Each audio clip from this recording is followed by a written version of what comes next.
Hey, welcome to another episode of Hippie Healing TV. This episode is all about how to enjoy eating healthy foods by changing your palate.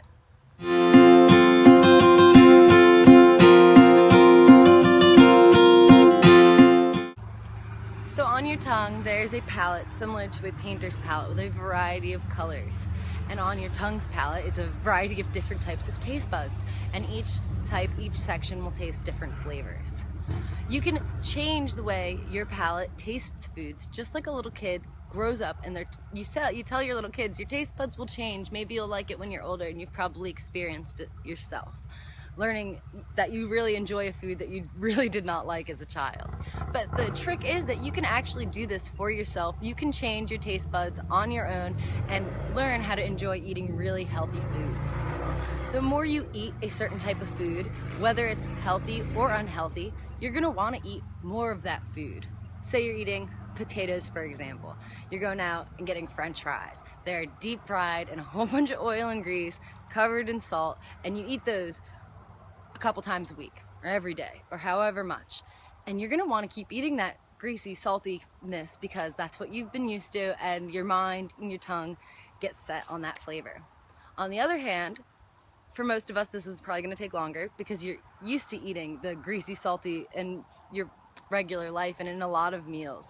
But say you make a side of fresh potatoes, no oil, no fats, no salts, maybe a little bit of seasoning, and you put a little side of that next to each one of your meals if you're not really craving those dry, low-fat potatoes at first. Just put a little bit of a side next to each one of your meals and eat it a couple times a week. And eventually, over a certain amount of weeks, and obviously avoid the greasy, salty ones, but after a certain amount of weeks, you'll really enjoy eating those fresh potatoes with no extra grease and salt on them. You'll just enjoy the flavor and the texture of the potato as it is, because it really is a delicious, it's a delicious root vegetable. Potatoes are so good, and it's a staple in my diet, and it's really nice to be able to enjoy the actual flavor of that piece of produce, and not because the oil and salt is really what you're tasting for the most part when you put that much stuff on fresh produce.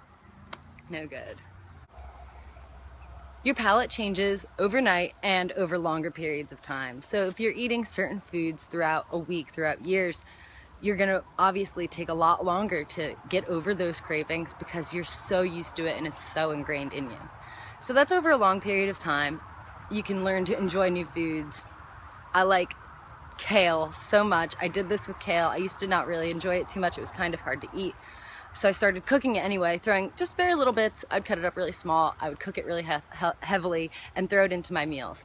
And I got used to eating it like that. I discovered I really liked it baked, so I started baking it a lot, but I would have to bake it quite a bit.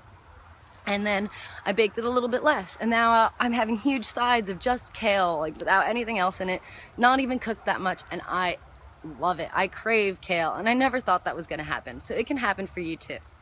That's over a longer period of time. It took me a while to have those feelings towards kale and really love it so much. So don't get discouraged if you're not enjoying it, just take it slowly. But then on a day-to-day basis, your palate also changes.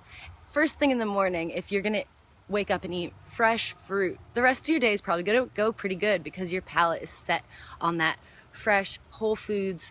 Those are clean foods, that's good eating right there.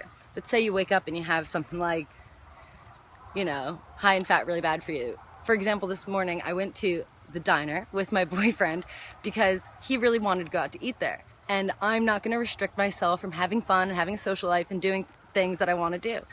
I was still able to eat vegan at this country diner in the middle of not a vegan area, okay? But I got potatoes, I got a cup of fruit, and I ate the fruit first. Definitely eat your fruit before you eat your fats. And afterwards I got potatoes, vegan potatoes, but they were deep fried, like I was saying. And that kind of ruins. I'll still try to eat clean throughout the rest of the day, but of course, instead of craving like a salad for lunch, I'm craving something a little more dense, something a little more salty, because that's what I had this morning. So it's really important to not, if you're gonna eat something that maybe isn't ideal, try to wait later on in the day, because if you eat it early in the day, for a lot of people, it messes up your palate for the rest of the day. It messes up your cravings for the rest of the day, and it's really difficult to stay eating clean. For changing your palate over a long period of time, you're going to want to limit your artificial foods, anything with chemical ingredients. You're going to want to limit that. You're going to want to limit your sodium, and you're going to want to lower the fat. And you're gonna wanna increase.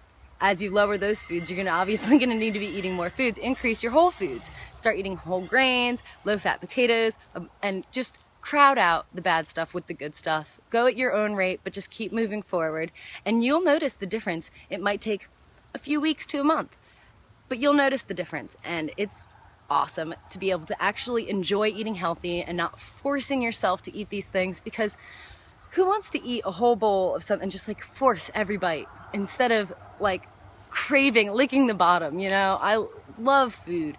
Food is such a pleasure in our lives, and health is such a pleasure in our life too, and we should be able to find a happy medium between the two and really find it pleasing to enjoy eating healthy. You can do it too. If I can do it, you can do it. I used to be a big bad foodie. I would eat some of the craziest things and really didn't like eating healthy at all. I was pretty old when I first had my first certain fruits like strawberry. I was in high school when I had my first strawberry. I know it's crazy, but I just didn't really like fruit when I was younger. I didn't get a lot of fruit growing up in my house, a lot of fresh produce. Only spinach I had was from a can, and now I love fresh baby spinach. It's delicious. So it took me a long time to get over that and to really enjoy eating healthy. And I still struggle. I still have my moments, you know, but I'm working on it, and I've seen so much progress, and I want the same for you. I'm trying to put this out there so I can help you make the same changes that I was able to make. Another really good way to help change your palate is by using less ingredients. In the beginning, when you're eating healthy, it might be really good for you to have a large variety of foods. Because say you're eating like a side of lentils, a side of rice, a side of potatoes, a side of just steamed vegetables. You might get bored of it after a few bites. So if you have a large variety, it's really easy to be able to take a few bites of this, move on to the next thing, and eat your whole bowl. But when you're seasoning your food, obviously some people like a lot of flavors. And sometimes a lot of flavors is really good. You can make a delicious meal with like a huge variety of flavors. However, when you're cooking simply, say you're making brown rice and you're used to throwing maybe a little bit of oil in there, a little bit of salt, some seasonings, making it Mexican rice, mixing it with beans, and then you're not really tasting the rice, you're tasting all of the seasonings on top of it. This is a good segue if you're not used to eating brown rice to make the food really flavored and seasoned so that it's easy to eat. But over time, cook your vegetables less and less, eat them a little bit crunchier, season your food less and less, eat them a little bit plainer, because eventually, if you're eating simple, your taste buds will be able to taste a symphony of flavors in the simplest of foods. Even brown rice, plain brown rice, will taste phenomenal if you are eating simply. So it's another good thing to keep in mind with your diet is as you're transitioning into eating healthier, using seasonings isn't a bad thing at first, but try to slowly transition into just eating some plain, fresh, just steamed broccoli, just by itself with nothing else on it, or raw broccoli with nothing else on it, and really experience the flavors and the textures of just that food by itself. Because really, it's brilliant. Each food on its own has a brilliant, unique flavor that should be enjoyed on its own. Well, I hope that helps you. I'm here to help make health easy for you. I want you to enjoy health and enjoy your journey and be really excited about every step that you're taking and about getting healthier. And maybe your getting healthier will motivate and inspire others to get healthier, and we can create a ripple effect that helps save the world and make everybody healthier. So thank you again so much for watching. Have a great day.